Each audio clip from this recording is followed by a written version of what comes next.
안녕하세요. 2019년 10월 30일입니다. 이제 2019년도 10월 마지막 밤을 향해 가고 있네요.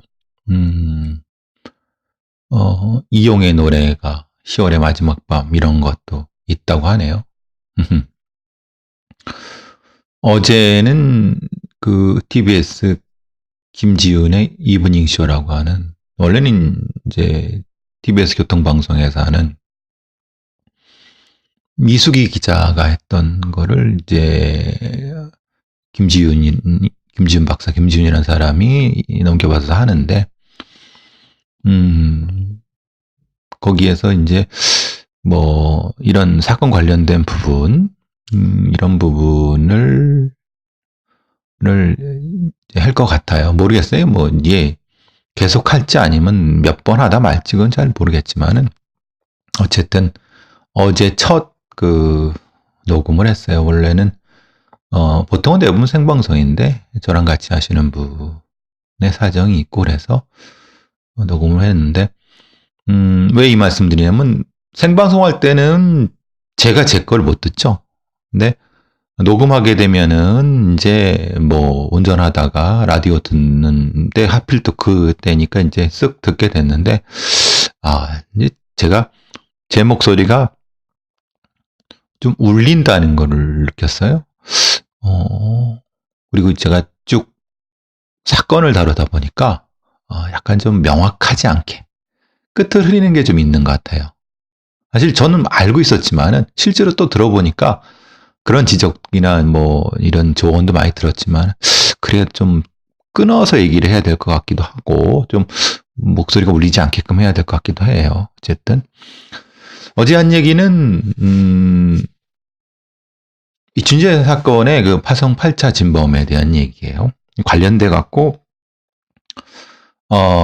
이제 이 윤 씨의 변호인 박준영 변호사가 이 여러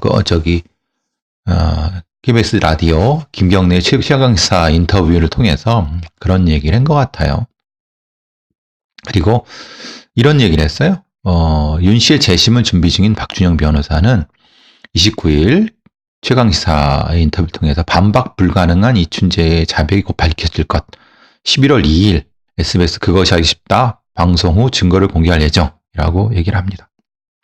그래서 뭐 이춘재가 얼마든지 허세를 부리고 허위 진술을 할 가능성이 있지 않냐라고 하는 것에 대한 반박으로, 자백은 아주 위험한 증거이기도 하지만 증거의 왕이기도 한다. 그건 뭐 일반론이니까. 그래서 이제 박준영 변호사는 사건을 경험한 범인만이 알 수 있는 비밀의 폭로라는 부분이 있기 때문에, 그래서 이춘재의 자백에는 물증은 이제 필요 없는 사건이구나라는 생각을 하게 될 것이고, 반박 수사 불가능할 굉장한 의미 있는 자료라고 부연을 했어요. 이제 뭐 제가 이 말씀을 쭉 드린 거는 어제 제가 김지윤의 이브닝 쇼에서 이 관련된 거를 얘기를 했기 때문에 그래요. 저는 이제 바디 포징이라고 말했었는데, 이건 뭐 제가 지난번 에피소드 계속 말씀드린 거예요. 바디 포징, 시체 배열이라고 하는.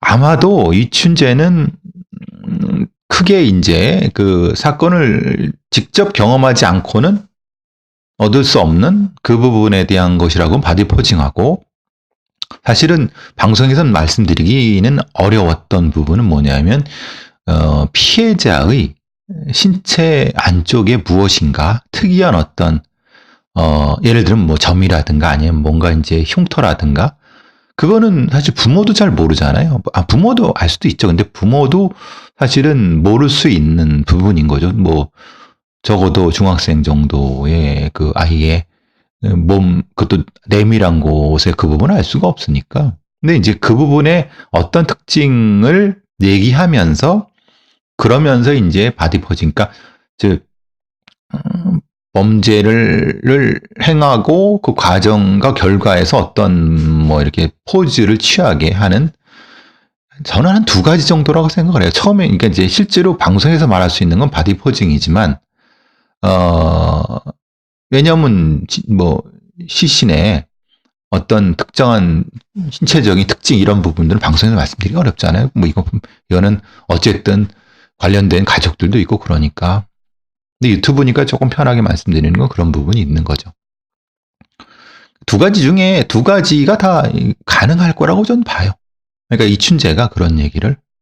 근데 이제 저는 어제 김진애 이브닝쇼에서 뭘 말씀드렸냐면 박진희 변호사가 두 가지에 대한 얘기를 한 거예요. 첫 번째는 실제로 그 윤 씨의 자술서가 윤 씨가 알 수 없는, 윤 씨가 구사할 수 없는 그런 이 고급 단어들이 쓰여졌다라고 얘기를 하니까 이것은 자술서가 아니라 베꼈거나 불러줬거나 한다는 거예요. 거기에 있어 제가 잠깐 반박은 아닌데 일정 정도 조금 다른 해석이 있을 수도 있다. 왜냐하면 80년대 후반 90년대 뭐 2000년대까지도 실제로 이제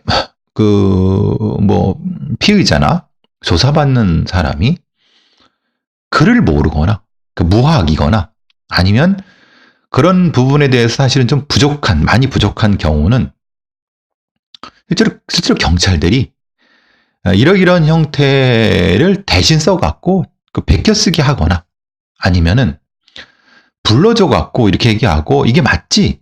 그래서 지장치고 이렇게 한 것도 제가 들은 바가 있어요. 그러니까 이런 사건이 아니라. 그러니까 당시는 그런 면에서 왜냐하면 경찰들이 그 당시에는 그런 부분에 대해서 분명히 무엇인가 이건 형사소송법에 잘못되어 있지만은 수사의 편의를 위해서 조사의 편의를 위해서 그렇게 용납된 부분이 있었어요. 그러니까 근데 그거 자체가 두들겨 패고 고문하고 그래서 해둔 건 그래서만이 얻을 수 있는 것은 아니죠. 그러니까 정확히 말하면 고급 단어를 거기 그 자술서 안에 썼다고 해서 그리고 그렇게 베껴 쓴 어떤 것 아니 불러준 것이라고 해서 그것이 이윤 씨 경우는 본인이 이제 이거는 자기가 이제 강압에 쓴 거라고 하니까 그렇지만 이 사건이 다른 어떤 비슷하게 그렇게 불러주고 쓴 부분의 어떤 자술서가 꼭 강압에 의해서 됐다고는 아닐 수 있다는 거예요. 그러니까 지금 지금 이 사건의 윤 씨 같은 경우는 그랬다고 하니까 그건 다시 검토해 봐야 되고 또 제가 보기에도 이 윤 씨 같은 경우는 경찰들이 일정 정도 그런 강압적인 부분에 대해서 불러주고 베껴쓰고 했을 가능성이 높죠. 근데 불러주고 베껴쓰는 데 자체가 당시의 관행으로서는 두둑이 패고 막 그래서 뭔가 조작하려고 해서 그랬던 것만의 의미는 아니라는 거예요. 제 말씀은 이해하시겠죠. 그런 면에서는. 근데 이 윤 씨 사건은 담당 경찰관들이 지금 어떤 보도에 야반 도주를 했다, 연락이 안 된다. 결국 그래갖고 이거는 확인할 수 없는 상황이죠. 근데 어쨌든 윤 씨 얘기는 그런 부분이 있었다고 하는 거고 어제는 그 얘기를 잠깐 했고 또 하나는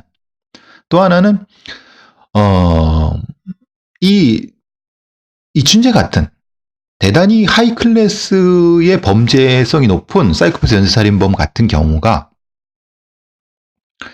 바디 포징이라든가 아니면은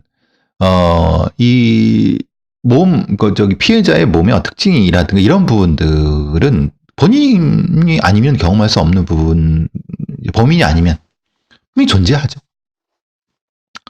중요한 부분이다. 근데 거기에 또 하나의 전제가 있다는 거예요.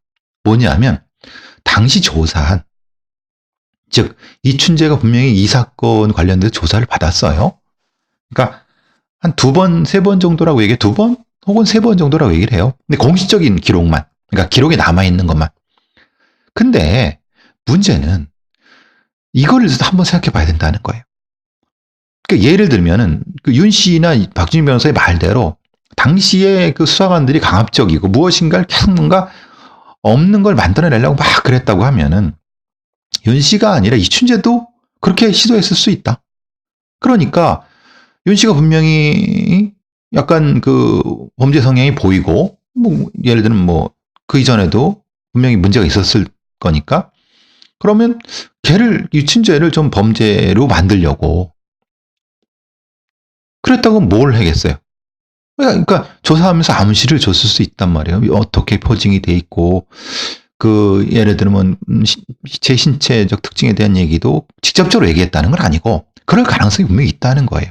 즉 당시 조사한 수사한 경찰들 전체에 대해서 면밀한 수사를 하지 않고 즉 그런 암시를 이춘재한테 줬을 가능성에 대한 것을 수사하지 않고 또는 다른 어떤 가능성, 제가 말한 그런 가능성을 수사하지 않고 박준희 변호사가 지금 무엇인가 대단한 비밀이라든가 아니면 반박 불가능 이렇게 하라고 하는 건 사실은 그거는 좀 위험한 부분이라는 거예요. 근데 분명히 이춘재가 범인일 가능성은 제가 있다고 말씀드렸어요. 그리고 그것은 범인이 아니면 그러니까 경험할 수가 없거나 볼 수 없는 부분일 수도 있지만은 전제는 제가 말씀드린 것처럼 이춘재를 조사한 수사관들 전체에 대한 면밀한 조사할 때 어떻게 했으며 이 부분을 하지 않았다는 부분에도 면밀한 것이 필요하다는 거예요. 근데 분명히 80년 그 하성 사건을 했던 사람들은 하성 사건을 수사했던 적지 않은 수사관들이 압박 그리고 여러 가지 공을 세울 목적으로 여러 가지 해서는 안 될 부분들을 했다는 게 지금 다 드러나고 있잖아요. 그러면은 그 부분에 대한 것이 파악이 돼야 된다는 거예요. 그걸 파악하지 않고 지금 박준영 변호사가 얘기하는 것처럼 그럼 반박 불가능한 흔히 말하는 비밀의 폭로가 대단한 뭐가 있을 것이다 라고 하는 것은 사실은 부족한 부분이 있다는 거죠. 근데 지금 문제는 장영사, 최영사, 즉 윤 씨가 자기를 강압적으로 수사했고 쉽게 말하면 고문했다고 얘기하는 그 사람은 야반도주했다고 그러잖아요. 그러니까 지금 서재가 파악이 안 되고 연락이 안 된다 그래요.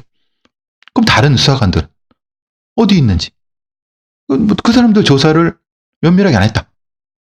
그러면 지금 이춘재가 자백한 부분에 대해서는 사실은 분명히 이춘재의 자백이 의미가 있을 가능성도 있지만은 그렇지 않고 떠버리고 있을 수도 있다는 얘기예요. 이거를 구분하지 못하면은 근데 물론 박준영 변호사는 변호사예요. 즉 윤 씨의 무죄를 밝혀야 돼요. 근데 윤 씨의 무죄를 밝히는 건 두 가지 방법이 있죠. 제가 지지난 에피소드에 계속 말씀드린 바죠. 하나는 당시에 경찰 수사관들이 강압적 고문을 했다. 그래서 허위 자백이다. 라는 걸 밝히면 되는 거 첫 번째. 근데 이거는 어려워요. 왜? 공소시효가 있고. 즉, 이 관련된 경찰들을 지금 강제 수사할 수가 없어요. 이미 공소시효 끝났기 때문에. 그래서 이제 도망간 거잖아요. 쉽게 말하면 야반도주. 도망간 건지 어떤지 모르겠어요. 연락이 안 되고. 그러니까 강제 수사를 못하는 상황이라고 하면은 본인들한테 자발적으로 당신들이 강압 수사를 했소라고 인정하셔라고 하면 인정 안 하면 그건 어떻게 할 수가 없는 거예요. 박준희 변호사. 그러면 박준희 변호사가 입장에서 윤 씨를 무죄를 이끌어내려고 하면 이춘재가 범인이면 되는 거예요. 그러니까 이춘재가 범인이라고 한다는 주장은 결국은 이춘재가 한 경찰들 지금 앞에서 한 여러 가지 자백이 충분히 이런 의미가 있다는 걸 계속 방송에 대고 얘기를 해야 되는 거죠. 근데 저는 당연히 기본적인 건 윤 씨가 범인이 아닐 가능성은 제가 거의 상당히 높다고 제가 계속 말씀드렸잖아요. 그런데 윤 씨가 범인이 아니라는 것과 이춘재가 범인이라는 것은 좀 다른 문제라는 거예요. 그죠? 윤 씨가 범인이 아니고 이춘재도 범인이 아닐 수 있다는 걸 제가 말씀드리는 거예요. 즉 이춘재도 범인이 아니고 그럼 제3의 범인이 있을 수 있다는 걸 제가 말씀드리는 거고 이춘재나 제3의 범인 둘 중에 하나다. 윤 씨는 범일 가능성이 지금 훨씬 떨어진다. 그거는 그러니까 윤 씨의 변호인인 박준영 변호사는 이춘재의 자백을 그렇게 해석하는 거고 제가 말씀드린 그럴 가능성을 아예 배제하는 거고 저는 프로파일러 입장에서 즉 범인을 찾아야 된다는 입장에서 즉 8차 사건의 진범을 찾아야 된다는 입장에서 이춘재와 제3의 진범의 일 가능성, 그러니까 이춘재도 가능성이 있고 제3의 범인도 있을 가능성을 또 모두 같이 보는 입장에서 얘기하는 거고 박준희 변호사는 그게 아니죠. 제3의 범인을 제3의 범인 진범을 찾으려고 하면 사실은 박준희 변호사가 하기 힘들죠. 그러니까 할 영역도 아니고 하기 힘드니까. 그러니까 이춘재의 자백이 있다고 주장하는 바라는 거예요. 차이점을 아시겠죠? 어쨌든 그런 면에서 어제 이제 김지윤의 이브닝쇼, TBS 김지윤 이브닝쇼에서 그런 얘기를 한 겁니다.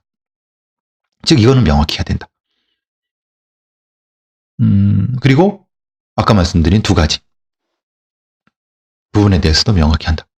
그래서 이제 박진미 변호사도 그 얘기를 지금 최강시사에서 말씀을 하셨죠. 이거는 그것이 알고 싶다 해서 11월 2일 날 얘기를 한다고 하니까 그걸 보면 사실은 뭐 정확히 더 나오겠지만 박진미 변호사는 그런 얘기를 하는 거예요. 경찰도 이춘재가 범인임을 확신하는데 문제는 그렇게 확신하면서, 즉 이 바디 포징이 그렇게 돼 있고, 그리고 혹시라도 피해자의 그 신체적 특징에 대한 것이 이렇게 있는데 윤 씨를 조사할 때 그 부분에 대한 정기 조사를 안 했다는 거죠. 그러니까 윤 씨는 전혀 모르는 얘기를 한 거고, 모르는 얘기를 하면서 소위 말하는 불러준 대로 이렇게 쓰고, 그러니까 실제 이 불러준 대로 쓴 부분은 현장 상황, 시체 상황과 안 맞는 거.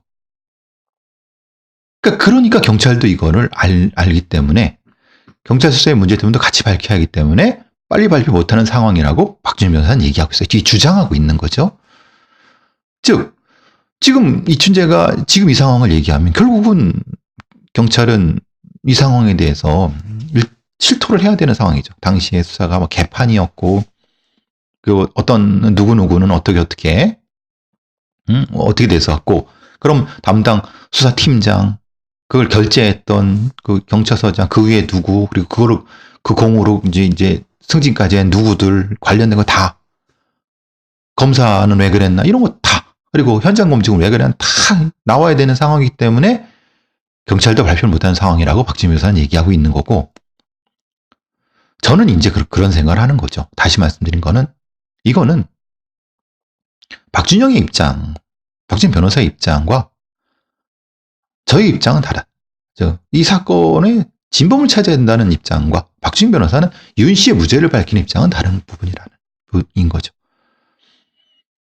경찰 수사가 어디까지 가는지는 모르겠어요. 근데 문제는 지금 언론에 나오는 걸 보면은 그걸 다 믿을 수는 없겠지만은 당시 그 수사진들에 대한 조사는 사실은 자발적인 조사 정도로만 끝난 것 같아요. 그냥 그들의 말을 그냥 했고, 기록 가지고 가는데 기록도 사실은 많이 부실하죠.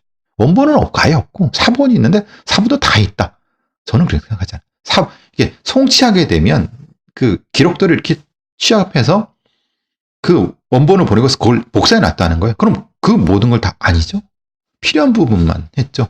근데 정작 이 필요한 부분이라고 남겨둔 사본이라고 하는 건 이 나머지 부분들은 없다고 하면 지금 중요한 건 나머지 부분들이에요. 즉 당시에 수사관들이 윤 씨를 어떻게 조사했는지, 그러니까 조서가 아니라 어떻게 조사했는지, 왜 그렇게 했는지, 그리고 이춘재 혹은 이춘재와 비슷한 등등의 용의자들한테 어떤 방식으로 그 수사가 이루어졌는지, 이춘재를 두세 번 불렀다고 하니까 그럼 무슨 말을 했고, 근데 이런 거 전혀 없죠. 아마도 그 사람들 머릿속에도 없을 수도 있어요. 근데 당신은 그렇게 했었다는 거예요.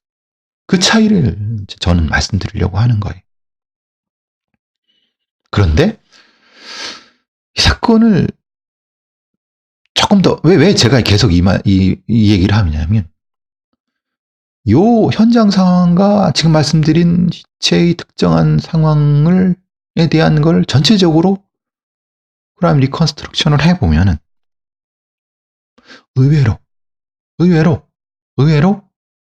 진범을 찾을 수 있을 거라는 생각도 불현듯 들었어요. 제가 계속 복기를 해보는 상황에서 이춘재이거나, 저는 다시 말씀드리면 이춘재는 아마도 범인을 알고 있을 거라. 그래서 제가 이제 말씀드렸잖아요. 티타늄을 쓰는 그림을 그리는 누구이지 않을까라는 얘기를 한 건 그런 부분인 거고요. 그러니까 사실은 이춘재는 그 범행 상황에 대해서 너무 잘할 수 있는 상황이 아닐까. 그런 생각을 해봤어요. 여기서 그 말씀을 사실 뭐 더 드릴 이유는 없는 거고.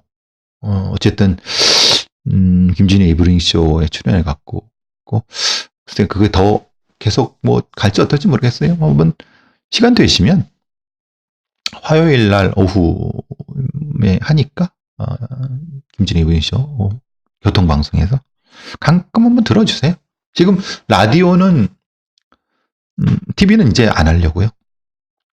라디오는 MBC 라디오, 이승원의 세계는 그리고 우리는이 월요일 날 7시 한 20분부터 8시 그 사이 그 중에 한 번 하고요.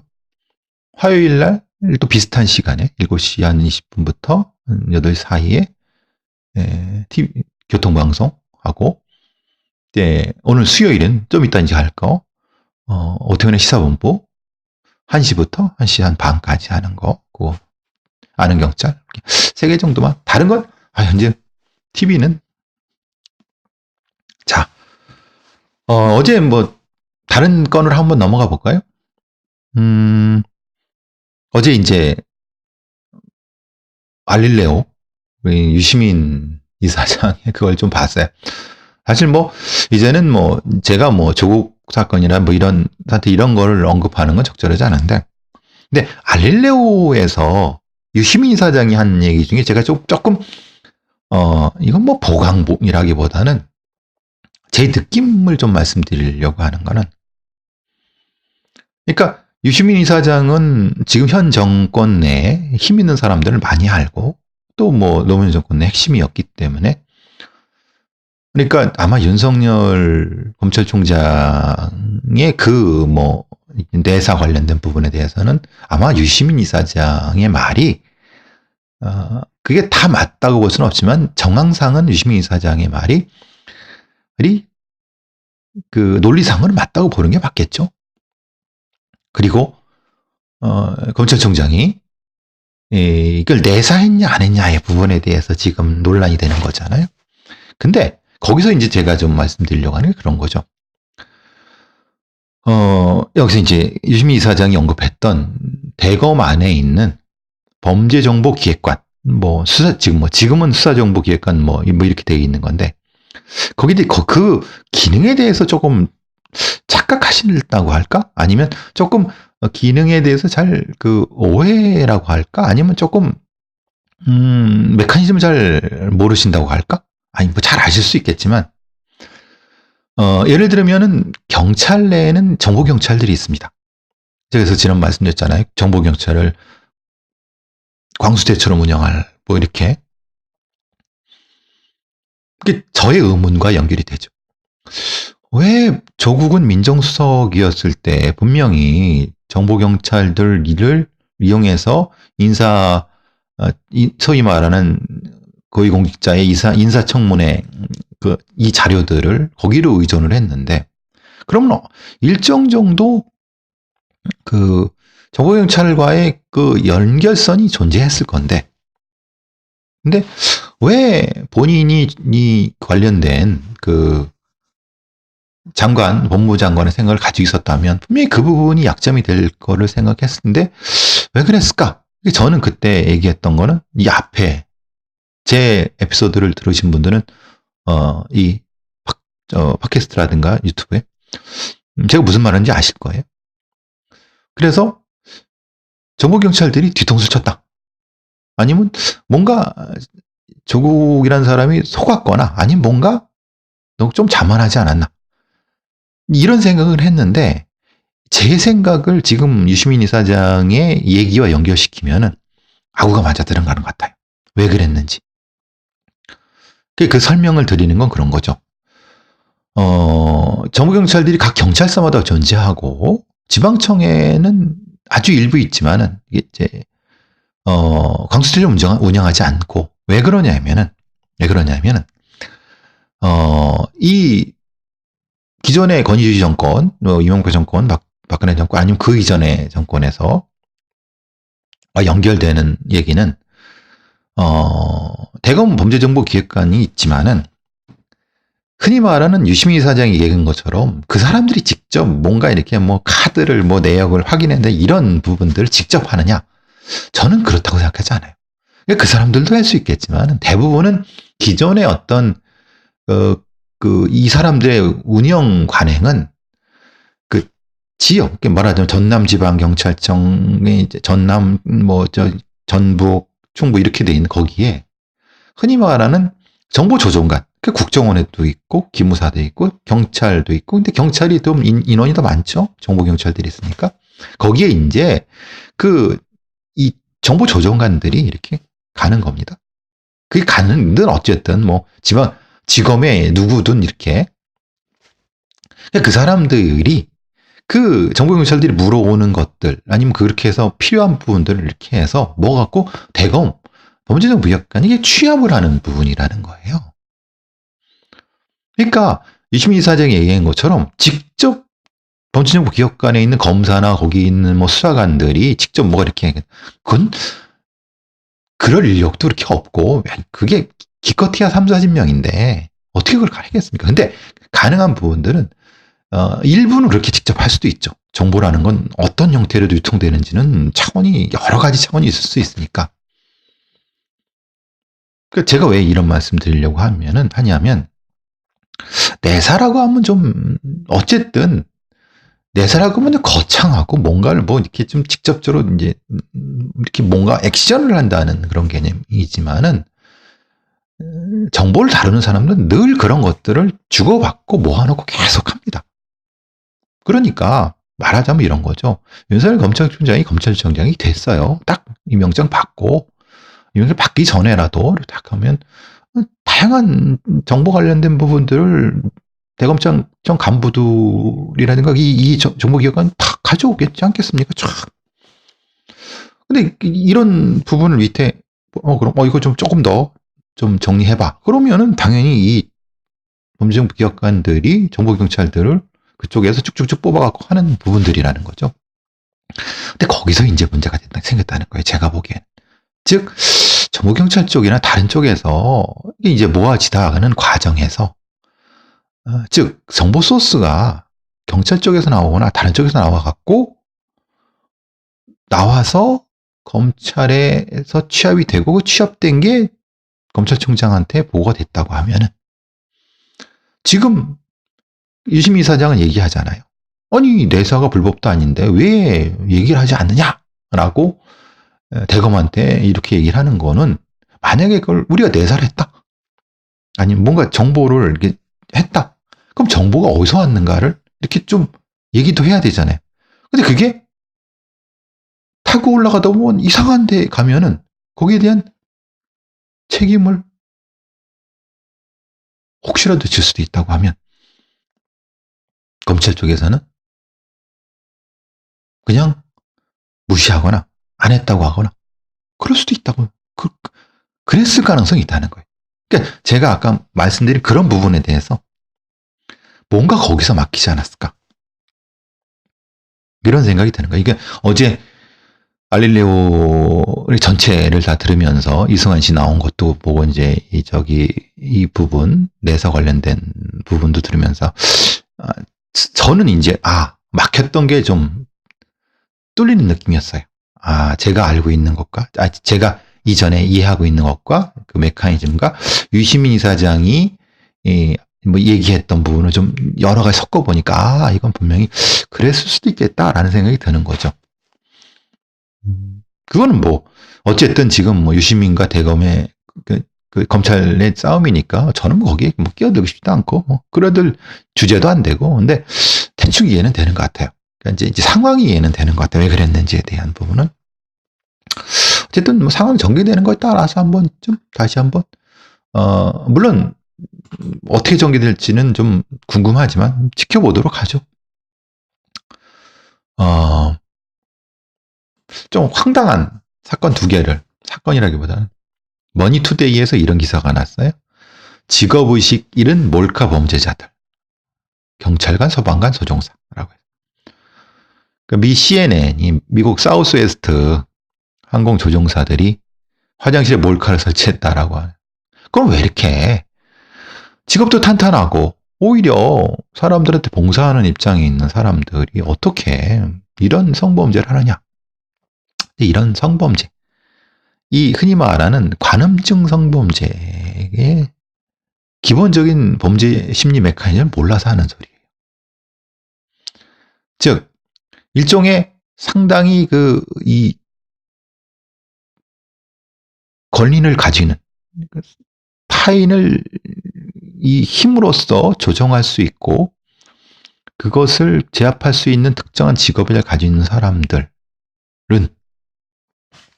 특히 이제 이런 방식으로 상당히 내적인 스트레스가 강하게 나타나고요.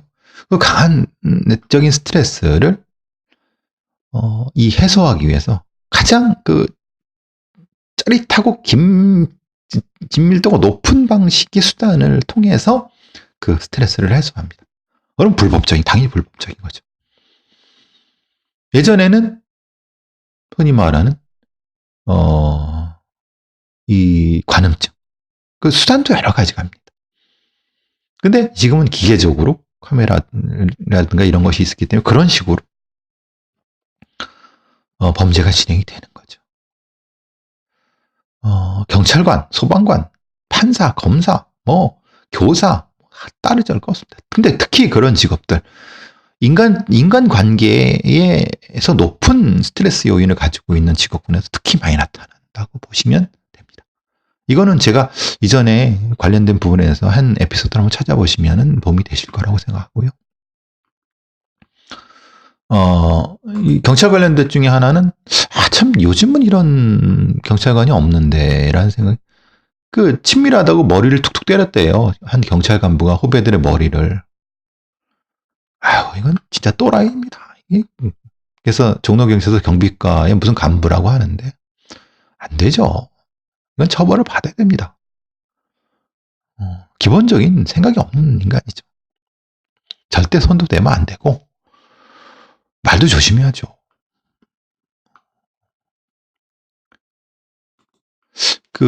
예전에 하나 했던 것 중에 하나가 천안 서북 경찰서에서 그런 제가 한 거 기억나시죠? 화재 현장 속에 냉장고 속에 의문의 모자 시신이 있다고 해서. 그래서 화재 현장인데 외부인 출입 흔적은 없고, 근데 그 모자가 냉장고 속에서 죽은 채 발견됐어요. 눕혀져 있었고 미리 눕혀놓은 거라고 보이고 안으로 현관문 같은 경우는 테이프 같은 걸로 밀봉돼 있었나 봐요. 그러니까 아마도 자살을 하려고 하지 않았나. 그리고 그 이전에 석유 같은 거, 가솔린 같은 거를 사다가 통에 넣고 불을 지른 그런 정황은 나타나고요. 그래서 국가수에서는 이 안쪽에 있는 끄름이 또 발견돼 갖고 끄름을 마셔서 화재사가 아닌가라고 얘기를 하고 있습니다. 그래서 관련된 취재하는 기자가 저한테 물어봤는데, 아니 이게 석유를 뿌리고 불을 질렀으면 화재가 나갖고 연기가 막 들어오는데 막 들어오는 상황이 고통스러운데 어떻게 냉장고 안에 들어가고 냉장고 안에 들어갔으면은 문을 닫아야 돼. 문도 안 닫혀 있었느냐 라고 이상하다고 저한테. 저도 좀 이상합니다. 그러니까 국가수에서는 타살 흔적이 없기 때문에, 즉 외상이나 이런 거 없기 때문에 없다고 하는데, 제가 보기에는 이거는 조금 더 수사가 필요할 거라는 생각이 들어요. 즉 다시 할 것은 극단적 선택을 통해서, 지금 이 사건을 통해서 가장 많이 이득을 얻는 사람이 누구인가? 둘이 죽음으로써. 첫 번째. 그리고 실제로 이 연기를 마셨을 때 하는 행동, 그러면서 냉장고 안으로 들어가서 가만히 있어서 연기를 마시고 죽었다. 좀 설명이 너무 안 돼요. 그래서 제가 그랬죠. 소방 관련된 조사관들한테 한번 자문을 받아봐라. 이거는 그냥 경찰이나 이 국가수의 부검만 가지고 화재사로 처리했다. 근데 이런 사건이 조금 잘못되면 너무 억울한 죽음이 될 수도 있기 때문에 아직은 모르지만 저는 이 사건은 좀 이상해요. 그리고 다른 가능성도 한번 살펴봐야 될 거라고 봐요. 한번 기회가 되면 좀 더 한번 살펴보고 싶은 생각이 드네요. 자, 오늘 여기까지 하겠습니다.